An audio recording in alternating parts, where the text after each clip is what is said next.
Hello friends, यहाँ पर हम लोग देख रहे थे यूपी ट्रिपल एस सी जो आपका ग्राम पंचायत अधिकारी का जो एग्ज़ाम होने वाला 2013 का। तो उसके लिए हम लोग यहाँ पर सिलेबस को कवर कर रहे थे। तो अभी तक हम लोगों ने देखा था आपका जो ज्योग्राफी वाला सेक्शन है, ठीक है, यानी कि भूगोल से रिलेटेड जो भी सेक्शंस है उसमें काफ़ी कुछ लेक्चर्स हम लोगों ने कवर किए थे। उसी को आगे बढ़ाते हुए हम लोगों ने स्टार्ट किया था विज्ञान और प्रौद्योगिकी वाले सेक्शन को, ठीक है, जो कि आपका साइंस एंड टेक्नोलॉजी वाला जो सेक्शन है उसको हम लोगों ने स्टार्ट किया था, ठीक है। तो पहले इसमें हम लोगों ने 2 लेक्चर कवर किए हैं, जिसमें हम लोगों ने देखा था आपका जो विज्ञान और प्रौद्योगिकी से रिलेटेड जो भी मिनिस्ट्री होती है आपकी, ministry of science and technology, तो उसके अंडर में आने वाले डिफरेंट ऑर्गेनाइजेशंस, ठीक है, जैसे आपका हो गया department of science and technology, ठीक है, या फिर आपका DSIR हो गया, यानी कि department of scientific and industrial research, और साथ ही साथ में डिपार्टमेंट ऑफ बायोटेक्नोलॉजी, ठीक है। तो इनको देखा था हम लोगों ने, इनके अंडर में जो भी इम्पोर्टेंट इंस्टीट्यूट्स हैं, ठीक है, या फिर ऑटोनोमस सेंटर्स हैं, काउंसिल्स हैं, बोर्ड हैं, वो सारा कुछ हम लोगों ने अपने पीछे वाले लेक्चर्स में कवर किया था। कई बार एग्जाम्स में क्या होता है कि पूछा जाता है कि कौन सा इंस्टीट्यूट्स आपका कहाँ पर लोकेटेड है, ठीक है। तो यूपी ट्रिपल एस सी जैसे एग्ज़ाम्स में ये कई बार पूछा जाता है, तो उनको हम लोगों ने कवर किया था यहाँ पर। तो उसी चीज़ को आज आगे बढ़ाते हुए आज हम लोग देखेंगे यहाँ पर अंतरिक्ष प्रौद्योगिकी से रिलेटेड, ठीक है, यानी कि आपका जो स्पेस टेक्नोलॉजी से रिलेटेड है उसको हम लोग यहाँ पर आज अपने इस लेक्चर्स में कवर करेंगे, ठीक है। तो चलिए अब बढ़ाते हैं अब इस लेक्चर को आगे। तो दोस्तों, सबसे पहले अगर जब भी बात होगी आपका स्पेस टेक्नोलॉजी से, तो उसमें बात आपकी ऑर्बिट की होगी, ठीक है, ऑर्बिट यानी कक्षा। तो दोस्तों, आप लोगों को ये मालूम होना चाहिए कक्षा मुख्यतः 2 तरह की होती हैं, ठीक है। जो भी आपकी ऑर्बिट्स होती हैं वो मुख्यतः 2 प्रकार की ऑर्बिट्स होती हैं, ठीक है। पहली ऑर्बिट्स की अगर बात की जाए तो आपका सर्कुलर ऑर्बिट्स होती है, ठीक है, जिसको गोलाकार कक्षा बोलेंगे। और अगर दूसरी ऑर्बिट की बात की जाए, दूसरी कक्षा की बात की जाए, तो वो आपकी अंडाकार उपग्रह कक्षा होती है, यानी कि इलिप्टिकल ऑर्बिट होती है, ठीक है। वैसे दोस्तों, जो भी आपकी कक्षाएं होती हैं, ठीक है, जो भी ऑर्बिट्स होती हैं वो बहुत अनेक ऑर्बिट्स होती हैं आपकी, ठीक है। लेकिन मुख्यतः सभी कक्षाओं को 2 भागों में बांटा गया है, ठीक है। एक आपकी गोलाकार और दूसरी आपकी अंडाकार, ठीक है। अब इन कक्षाओं का सिलेक्शन कैसे होता है दोस्तों? तो जो भी हम उपग्रह प्रक्षेपित करते हैं, ठीक है, अंतरिक्ष में जो भी उपग्रह प्रक्षेपित करते हैं, उस उपग्रह के फंक्शन, ठीक है, और उसकी सर्विस एबिलिटी, यानी कि उसकी द्वारा ली जाने वाली सेवा के आधार पर ही हम कक्षा का निर्धारण करते हैं, ठीक है। तो इन 2 बातों को आप लोगों को याद रखना है, ठीक है, कि जो भी आपकी कक्षा का सिलेक्शन होता है वो किस तरह से किया जाता है, और कक्षाएं मुख्यतः कितने प्रकार की होती हैं, ठीक है। तो इन दोनों चीज़ों को हम लोगों ने यहाँ पर देखा, ठीक है। अगर दोस्तों अब बात की जाए वृत्ताकार कक्षा के लिए, पृथ्वी से दूरी हर समय समान रहती है, ठीक है। तो कक्षाएं मुख्यतः 2 तरह की होती हैं, एक होगी आपकी सर्कुलर ऑर्बिट, ठीक है, यानी कि वृत्ताकार, और दूसरी होगी आपकी इलिप्टिकल ऑर्बिट, यानी कि अंडाकार, ठीक है। तो जब आप सर्कुलर ऑर्बिट्स की हम लोग बात करेंगे, जब भी यानी कि वृत्ताकार कक्षा की बात करेंगे, तो इसमें क्या होगा, जैसे सैटेलाइट्स को जब भी प्रक्षेपित करेंगे तो उसकी जो पृथ्वी से दूरी होगी, जो आपका उपग्रह की जो पृथ्वी से दूरी रहने वाली है, वो हमेशा क्या होगी, वो इक्वल डिस्टेंस पर रहेगा उपग्रह, ठीक है। बट अंडाकार कक्षा के केस में ऐसा नहीं होगा, ठीक है। उसकी क्या होगी, पृथ्वी के साथ साथ पृथ्वी से जो दूरी होगी वो हमेशा चेंज होती रहेगी, ठीक है। तो वृत्ताकार कक्षा में दूरी समान रहेगी और अंडाकार कक्षा में दूरी बदलती जाएगी, ठीक है। वृत्ताकार कक्षाओं की अगर बात की जाए तो वृत्ताकार कक्षाओं में निम्न पृथ्वी कक्षा, ठीक है, निम्न पृथ्वी कक्षा जिसको लो अर्थ ऑर्बिट बोलते हैं, यानी कि लियो बोलते हैं, ठीक है, और मध्यम पृथ्वी कक्षा यानी कि मीडियम अर्थ ऑर्बिट, और इसके साथ ही साथ भूतल कालिक कक्षा, ठीक है, जिसे जियो सिंक्रोनस ऑर्बिट, ठीक है, इन 3 भागों में वर्गित किया जाता है, ठीक है। तो यानी कि जब भी सर्कुलर ऑर्बिट्स की बात की जाएगी तो सर्कुलर ऑर्बिट्स को हम लोग 3 डिफरेंट भागों में बांट देंगे, ठीक है। आपकी कुछ हो जाएंगी आपकी लो अर्थ ऑर्बिट्स हो जाएंगी, ठीक है, यानी कि निम्न पृथ्वी कक्षाएं हो जाएंगी। उसके बाद कुछ आपकी मीडियम यानी कि मध्यम पृथ्वी कक्षाएं हो जाएंगी, और तीसरे तरह की आपकी जो होंगी वो होंगी जियो सिंक्रोनस यानी कि भूतल कालिक कक्षाएं, ठीक है। अधिकांश उपग्रह जैसे कि आपका अंतर्राष्ट्रीय अंतरिक्ष स्टेशन, जिसको क्या बोलेंगे, इंटरनेशनल स्पेस स्टेशन बोलते हैं, ठीक है, या फिर आपका अंतरिक्ष शटल यानी कि स्पेस शटल हो गया, या फिर आपने हबल टेलीस्कोप के बारे में सुना होगा, ठीक है। हबल जो आपका टेलीस्कोप है, इनको क्या है, लो अर्थ ऑर्बिट यानी कि पृथ्वी की निम्न कक्षा में प्रक्षेपित किया गया है, ठीक है। तो ये बहुत ही इम्पोर्टेंट्स हैं आपकी, जैसे कि इंटरनेशनल स्पेस स्टेशन हो गया, काफ़ी इंपॉर्टेंट है आपका। हबल टेलीस्कोप काफ़ी न्यूज़ में बना रहता है, ठीक है। इसी तरह जो आपका स्पेस शटल है, इन सारे चीज़ों को क्या है, निम्न कक्षा में ही प्रक्षेपित किया गया है, ठीक है। लियो की अगर बात की जाए, ठीक है, तो लियो जो लो अर्थ ऑर्बिट होता है, वो नए उपकरणों को स्थापित कर रहे हैं, ठीक है। जो भी आपके नए उपकरण हैं, उनको अगर आपको स्थापित करना है, या फिर टूटी हुई चीज़ों को ठीक करने और क्षति का निरीक्षण करने के लिए सुविधाजनक है, ठीक है। तो जो आपका लो अर्थ ऑर्बिट है, आपका जो लो अर्थ ऑर्बिट्स है, वो बेसिकली किन किन पर्पस के लिए काम आता है, वो आता है आपका, जैसे कि कोई भी आपका नया उपकरण आपको स्थापित करना है, ठीक है, नया उपकरण आपको स्थापित करना है, तो उसको आप लो अर्थ ऑर्बिट में वो स्थापित कर सकते हैं, ठीक है। साथ ही साथ चीज़ों को अगर जो भी स्पेस से रिलेटेड है, शटल्स हैं या जो भी हैं, उनकी अगर मरम्मत करना है, मेंटेनेंस वगैरह करना है, तो उनको भी आप लो अर्थ ऑर्बिट में कर सकते हैं, ठीक है, क्योंकि ये सुविधाजनक रहता है, ठीक है। अब दोस्तों, एक 35,700 किलोमीटर पर स्थित एक भूतलकालिक कक्षा, यानी कि एक मैंने बताया ना कि जो भी आपका लो अर्थ ऑर्बिट्स होते हैं, जो भी आपकी सर्कुलर जो भी कक्षाएं होती हैं, ठीक है, जो भी आपकी वृत्ताकार कक्षा होती है, उनको फर्दर हम लोग 3 भागों में बांट लेते हैं, ठीक है। कुछ आपकी लो अर्थ ऑर्बिट्स हो जाती हैं, कुछ आपकी मीडियम अर्थ ऑर्बिट्स हो जाती हैं, और कुछ आपकी जियो सिंक्रोनस ऑर्बिट हो जाती हैं, ठीक है। तो ऐसी ही बहुत सारी जियो सिंक्रोनस ऑर्बिट में से एक जो ऑर्बिट यानी कि एक जो कक्षा आपकी 35,700 किलोमीटर दूरी पर स्थित है आपकी, ठीक है, उसको क्या है, उसको उसकी जो कक्षीय अवधि होती है, ठीक है, उसकी कक्षीय अवधि पृथ्वी की नक्षत्रीय घूर्णन अवधि, ठीक है, जो आपकी अर्थ की जो साइड रियल रोटेशन पीरियड होता है, उसके समान होती है, ठीक है। यानी कि जियो सिंक्रोनस ऑर्बिट एक आपकी ऐसी भी ऑर्बिट है, एक ऐसी भी आपकी जियो सिंक्रोनस ऑर्बिट है, जिसकी क्या होती है कि जिसकी जो कक्षीय अवधि है, ठीक है, यानी कि ऑर्बिट का जो पीरियड है, वो पृथ्वी की नक्षत्रीय घूर्णन अवधि यानी कि पृथ्वी का जो साइड रियल रोटेशन पीरियड है, उसके इक्वल होता है, ठीक है। और वो कक्षा आप कितने दूर है पृथ्वी से, वो दूर है आपकी 35,790 किलोमीटर पर, ठीक है।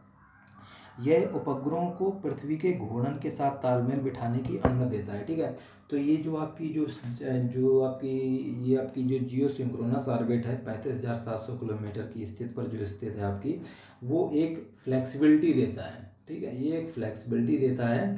जैसे हम कोई भी उपग्रह अगर इस ऑर्बिट में प्रक्षेपित करते हैं, जो कि आपकी 35,700 किलोमीटर स्थित है, तो ये पृथ्वी के जो घूर्णन है, ठीक है, जो अर्थ का जो रोटेशन होता है, उसके साथ ये क्या करता है, तालमेल बैठा लेता है, ठीक है। और जो अन्य कक्षाएं हैं, उनमें क्या होता है, पृथ्वी के साथ तालमेल नहीं बैठ पाता, ठीक है। जो पृथ्वी का जो घूर्णन है, जो पृथ्वी का जो रोटेशन है, उसके साथ तालमेल नहीं बैठ पाता है। बट ये जो ऑर्बिट है, ये जो जियो सिंक्रोनस ऑर्बिट है, जिसकी दूरी आपकी 35,700 किलोमीटर है, यहाँ पर क्या होता है, एक फ्लेक्सिबिलिटी रहती है कि अगर इस ऑर्बिट में कोई भी उपग्रह प्रक्षेपित किया जाता है, तो पृथ्वी की घूर्णन गति के साथ में क्या होता है, अपना तालमेल बिठा लेता है, यानी कि सेम उसी की तरह होता है, ठीक है, उसका भी घूर्णन। अगर दोस्तों बात की जाए आपकी ये जियो सिंक्रोनस उपग्रहों को दूर संचार, ठीक है, अब ये क्या करेगा, जो आपका ये जो स्पेसिफिक जो आपका जियो सिंक्रोनस ऑर्बिट है, जिसकी हम लोग चर्चा कर रहे हैं, ठीक है, तो अगर इसका पर्पस क्या होता है, इसमें उपग्रह स्थापित करने का, ठीक है। तो जैसे कि हमें अगर कुछ इस तरह की सर्विस चाहिए, जैसे आपका हो गया दूर संचार से रिलेटेड, ठीक है, टेलीकम्युनिकेशन से रिलेटेड अगर कोई सर्विस लेनी है, या फिर आपकी रिमोट सेंसिंग से रिलेटेड कोई भी आपकी सर्विस लेनी है, तो वो हम ये स्पेशल कक्षा जो है आपकी, वो हेल्पफुल होती है, ठीक है। तो हम ज़्यादातर जो भी आपके टेली कम्युनिकेशन से रिलेटेड जो भी आपके उपग्रह हैं या फिर आपके रिमोट सेंसिंग से रिलेटेड जो भी उपग्रह हैं वो इस स्पेसिफिक कक्षा में ही प्रक्षेपित किए जाते हैं। ठीक है, वो इस स्पेसिफिक कक्षा में ही प्रक्षेपित किए जाते हैं। भूतुल्यकालिक कक्षा, ठीक है, जियोसिंक्रोनस ऑर्बिट के एक विशेष रूप को, ठीक है। अब जियोसिंक्रोनस ऑर्बिट जो भी आपकी ऑर्बिट्स हैं, ठीक है, उसमें एक और स्पेसिफिक आपकी ऑर्बिट होती है, उसमें भी आपकी एक स्पेसिफिक ऑर्बिट होती है जिसको जियो स्टेशनरी ऑर्बिट के रूप में ऐसे जाना जाता है। ठीक है, तो जो आपकी डिफरेंट डिफरेंट जियोसिंक्रोनस ऑर्बिट्स होती हैं तो उनमें आपकी एक जियो स्टेशनरी ऑर्बिट भी होती है, यानी कि भू स्थिर कक्षा भी होती है। अब उसकी क्या खासियत है, उसकी खासियत ये है कि वह उपग्रह पृथ्वी के घूमने की दिशा में ही घूमता है। ठीक है, अगर जियो स्टेशनरी ऑर्बिट, ठीक है, यानी कि जो स्पेसिफिक भू स्थिर कक्षा है, अगर इसमें उपग्रह को प्रक्षेपित किया जाता है तो वह पृथ्वी के घूमने की दिशा में ही घूमता है और इसकी भी अवधि, पृथ्वी के जो घूमने की टोटल अवधि है, ठीक है, वो 24 घंटे है। तो इसकी भी अवधि यानी कि टाइम पीरियड क्या होता है, सेम होता है। इसमें क्या होता है, टाइम पीरियड भी मैच कर जाता है और आपका डायरेक्शन भी मैच कर जाता है। ठीक है, तो ये आपका जियो स्टेशनरी ऑर्बिट होता है, ये भी स्पेसिफिक ऑर्बिट है। ठीक है, जो आपका एक स्पेसिफिक ऑर्बिट था आपका जो 35,790 किलोमीटर की दूरी पर स्थित था, वो एक स्पेसिफिक ऑर्बिट था। और ये आपका दूसरा जियो स्टेशनरी ऑर्बिट है, ये भी आपका स्पेसिफिक ऑर्बिट है। ठीक है, अब भू स्थिर कक्षा में स्थापित उपग्रह पृथ्वी के सापेक्ष उसी स्थिति में रहता है। ठीक है, अगर ये जियो स्टेशनरी ऑर्बिट, ठीक है, जो आपका ये जियो स्टेशनरी ऑर्बिट है, अगर इसमें किसी भी उपग्रह को प्रक्षेपित किया जाता है तो वो क्या होता है, पृथ्वी के सापेक्ष उसी स्थिति में हमेशा बना रहता है। ठीक है, वो क्या करता है, डायरेक्शन को मैच कर लेता है। ठीक है, उसके उसकी स्पीड है, ठीक है, स्पीड है पृथ्वी के घूमने की, उसके साथ में जो इसकी घूर्णन गति है, ठीक है, यानी कि रोटेशन जो स्पीड है, रोटेशनल स्पीड है, उसके साथ भी मैच कर जाता है। ठीक है, उपग्रह, तो यहाँ से क्या होगा, वो जो पर्टिकुलर आपका उपग्रह होगा वो क्या करेगा, उसी स्थिति में बिल्कुल दिखाई देने लग जाएगा। ठीक है, लगेगा ही नहीं कि वो पृथ्वी से जरा सा भी आगे या पीछे हो रहा है, ऊपर या नीचे हो रहा है। ठीक है, यानी कि पृथ्वी के साथ में वो तालमेल बिठा ले जाएगा। इसका उपयोग प्रत्यक्ष प्रसारण, ठीक है, तो अगर अब उपयोग करना हो इस तरह की कक्षा का अगर उपयोग करना हो तो वो उपयोग कहाँ पर होगा, उसका उपयोग होगा आपका जो डायरेक्ट ब्रॉडकास्टिंग होती है। ठीक है, डायरेक्ट ब्रॉडकास्टिंग से रिलेटेड जो भी उपग्रह होंगे वो इसी जियो स्टेशनरी ऑर्बिट में प्रक्षेपित किए जाएंगे। ठीक है, या फिर आपका जो रिले सिस्टम शायद, ठीक है, जो आपके रिले सिस्टम से रिलेटेड जो भी आपके उपग्रह होंगे उनको क्या होगा, इसी पर्टिकुलर जियो स्टेशनरी ऑर्बिट में प्रक्षेपित किया जाएगा। जबकि जियो सिंक्रोनस उपग्रहों में कोई भी झुकाव हो सकता है। ठीक है, अब जियो सिंक्रोनस ऑर्बिट्स क्या होते हैं, कई तरह, बहुत सारे जियो सिंक्रोनस ऑर्बिट्स होते हैं। ठीक है, जियो सिंक्रोनस ऑर्बिट्स बहुत होते हैं। ठीक है, तो अलग अलग जियो सिंक्रोनस ऑर्बिट्स में जब भी उपग्रह प्रक्षेपित किया जाएगा तो उनका क्या होगा, झुकाव कुछ भी हो सकता है। ठीक है, डिफरेंट उनका इंक्लाइनेशन हो सकता है, बट जियो स्टेशनरी कक्षा में भूमध्य रेखा के समान समतल पर स्थित होता है। तो अगर जियो देखो, जियो जो भी आपकी जियो सिंक्रोनस ऑर्बिट्स हैं, ठीक है, वो बहुत सारे हैं। ठीक है, उनमें भी स्पेसिफिक होते हैं, जैसे आपका एक स्पेसिफिक हो गया जियो स्टेशनरी, ठीक है, एक दूसरा स्पेसिफिक हो गया जो कि आपका 35,790 किलोमीटर की दूरी पर स्थित है।